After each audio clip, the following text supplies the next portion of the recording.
Hi guys, welcome to Mama Juice channel. So for today's video, yahoo, it's Saturday. Naparush tayo papuntang dito sa city kasi may pinabili lang si Bossing doon sa Robinsons because today is para sa kanila mga veterans. It's a Veterans Day. Yun ba yung tawag? Basta yung mga soldiers ba? Kasi retired military si Banabels, so he's going to celebrate. Magse-celebrate siya ng Veterans Day. So of course, 'di ba? Samahan natin siya sa kanyang pagse-celebrate dahil ito ang pinakaano niya talaga, highlight ng kanyang pagiging isang military. So may pinabili siya. Pupunta na naman tayo mamaya sa pizza place sa J&I. At least meron siyang meron na siyang kaibigan malapit sa amin. Kasi kawawa naman siya, wala siyang masyadong kausap, malayo naman yung family ko, yung mga brothers, 'di ba? Pero kahit siguro malapit kami sa family, of course may kanya-kanyang buhay naman ang aking mga kapatid. Hindi naman sa lahat ng oras makakabanding sila sa aking asawa, 'di ba?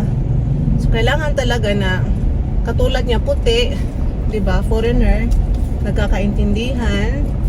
So yeah, I'm just happy kasi yung mga kaibigan niya wala na dito. Si Paul, si Doug. So at least meron siyang bagong nakilala, nakikilala. Which is meron ding business na pizza place.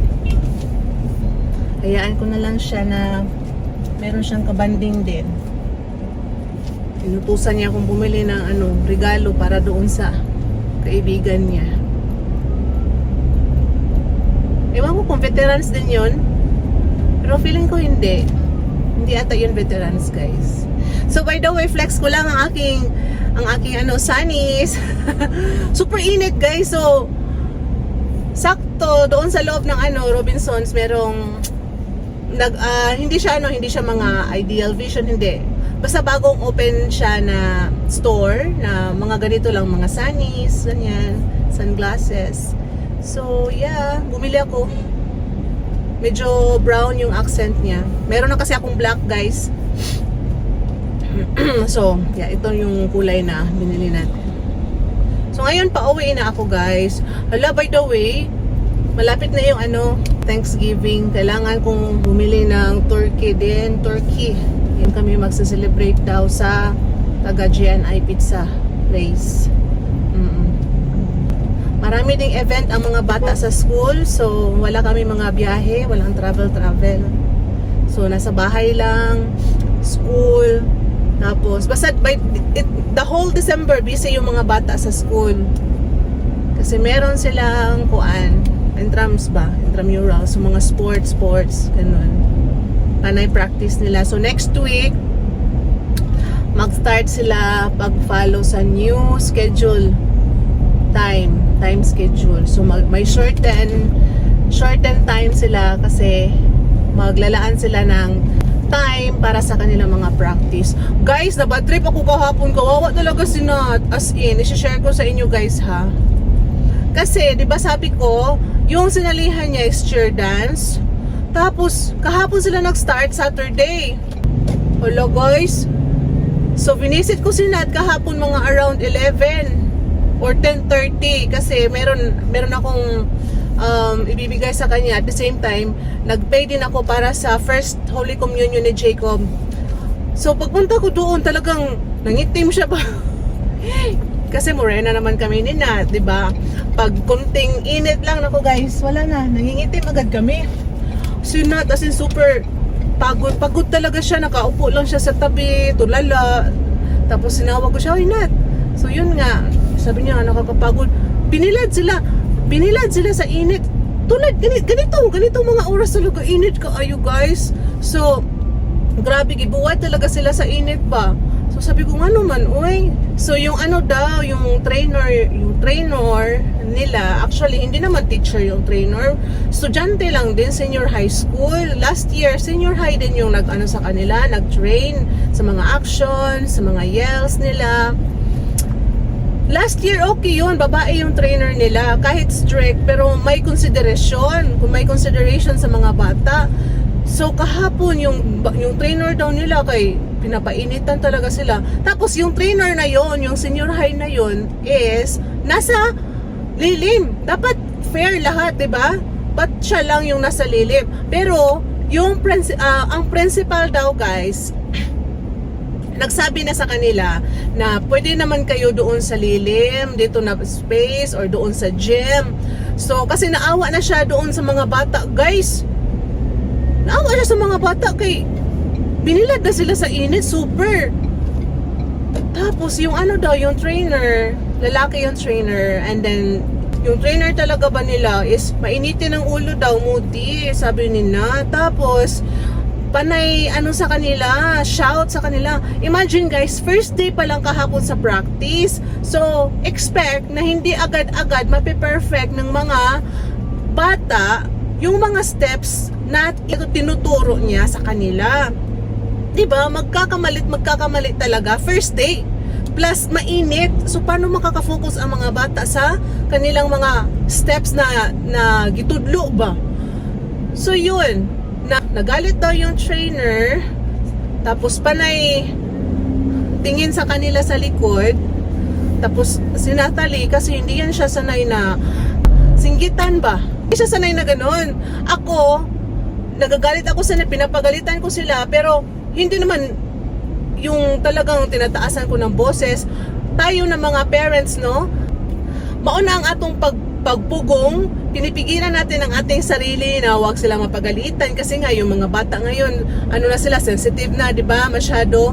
So, yun na talaga yung ano natin na hindi natin sila mapagalitan, pero sa labas ng pamamahay natin ba, sayun-sayunon lang sila pagsinggit, pagkasabaan. Plus, ang mga saba sa ilahay, estudyante rapod. Unya, di ba? Although, yes, senior high, kuya siya, so dapat siya magkuhan ba, role model ba nga kanana ang ayuhon niya mga bata. Sumauto, nasuko. Sabi ni Nat, parang kuan kanana ang nagalit daw kasi hindi agad makagets ang mga bata sa steps. Tapos super init, nakailang ulit. So sabi nung trainer, once na magkamali, meron siyang tatanggalin. So yun na nga, 'di ba? So tawag nito, nag-rest muna sila. Tapos tinawag, 5 sila tinawag, guys. 5 sila tinawag. So sabi ganito, ganyan, ikaw. Oh, tanggal na kayo. Ganun lang ba? Ganun, tanggal na kayo. So, si Nat, 'di ba? Nagpainit na siya, guys. Super effort na si Nat. Tapos tinanong niya, dinouble check niya, baka nagkamali lang siya ng panrinig. Sabi niya, "Kuya, ano yung sinabi niyo po? Ako po ba yung tinutukoy niyo?" Sabi niya, nagtanong siya, "Ako po ba yung tinutukoy niyo na tatanggalin?" "Oo, ikaw." Tapos may 4 pa. So, naawa talaga ako kay Nat ba? Kasi, hello guys, basta si Nat talaga nag-i-effort yan.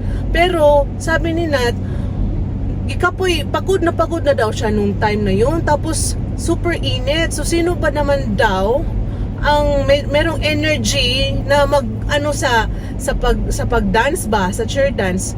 So, yun na nga. Tinanggal agad ba? Ganun. Wala naman lang second chance. Tinanggal talaga siya. So, nag-message si Nat sa akin around 11 something.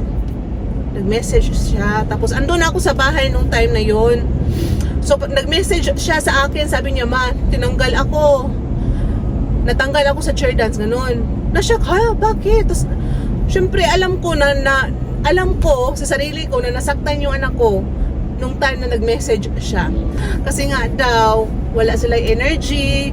Napakababaw naman. Dapat understandable na sinasak-in talaga ng init yung energy nila. Ikaw ba naman ibibilad sa araw ng ganon, tapos di ba magpa-practice? Tapos bigyan mo naman ng chance yung mga bata. First day pa lang. My God.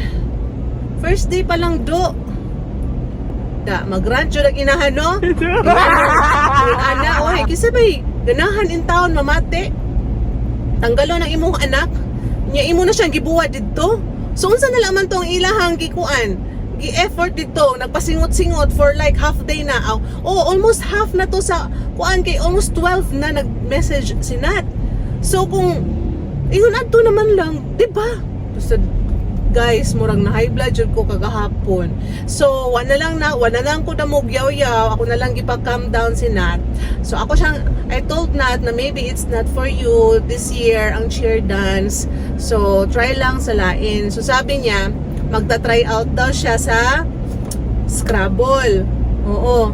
Kasi si Nat, sabi niya, yung ano daw, yung tawag nito, yung PETA, which is performance task nila, doon kukunin sa activity the whole kuan in trams. So kung sino man yung mga bata na may sinalihan, so merong score na, automatic na meron na silang performance task. Kung wala kang sinalihan, wala kang performance task. Tapos 2 days na nagpalista si Nat, so nag-expect na talaga siya na cheer dance yung kanya. Tapos kahapon tinanggal. So nagkabuang talaga si Nat kung saan niya nga makapiling na sa syaglain nga sports na sasalihan niya para sa performance task. So talagang naawa talaga ko kay Nat, guys. So pumunta agad siya sa tawag nito teacher na in charge sa Scrabble. So buti na lang, guys, nanalo si Natalie. Siya talaga yung first winner. So meaning siya daw yung contestant ng Scrabble sa yellow team. Kasi yellow team siya, guys. So ayun, grabe yung pinagdaanan talaga ni Nat kahapon. Super. Tayo mga parents talaga, tayo yung nasasaktan. Doble yung sakit na nararamdaman natin. Kung merong ganyan ba, ginaganyan yung mga anak natin, inaapak-apakan. Wow, inaapak-apakan. Diba? So, grabe talaga. Sabi ko sa kanya, ituro mo nga sa akin kung ituro mo. Pero hindi naman ako ganyang klaseng nanay, guys. Hindi ako mahilig nagko-confront ng estudyante lang din. Siguro kung nanay, yung or tawag nito teacher, syempre i-open up ko. Pero estudyante lang din kasi.